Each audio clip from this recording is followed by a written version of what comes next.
il cambio della guardia. 26 neoprofessionisti sono pronti al debutto. Eccoli.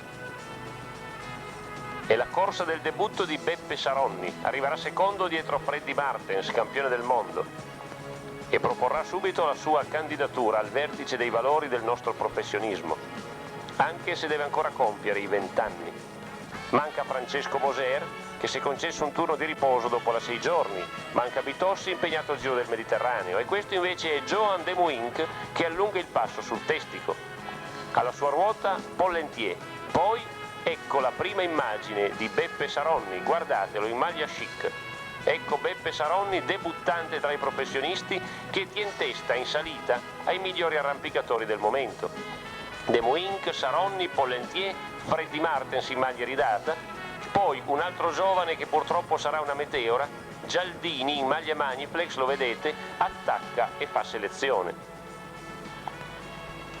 In corsa c'è anche Bernard Thévenet, francese della Peugeot. A distanza di pochi mesi bisserà il successo al Tour de France. Ecco Gialdini all'attacco, Saronni guardingo è nelle prime posizioni del gruppo. In discesa rientrano però in parecchi. Si ritira in compenso Roger De Vleming, alle prese con una bronchite. Qui vediamo Di Lorenzo che conduce il gruppo, poi Zanoni, Vanzo e tutti gli altri.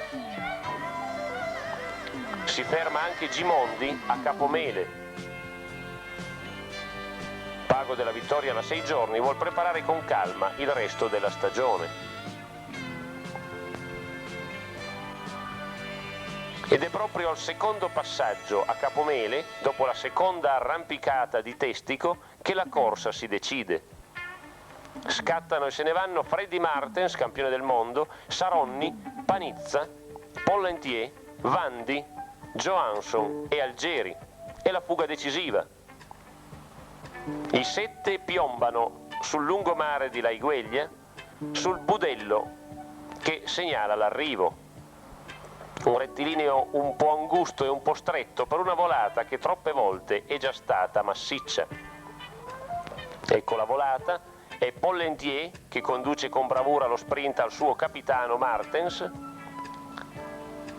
Saronni è a ruota del campione del mondo e non riesce ad uscire. Guardate il gesto di stizza di Saronni, che non si accontenta del secondo posto, quello che sarebbe un trionfo per qualsiasi altro debuttante nella scia di Martens.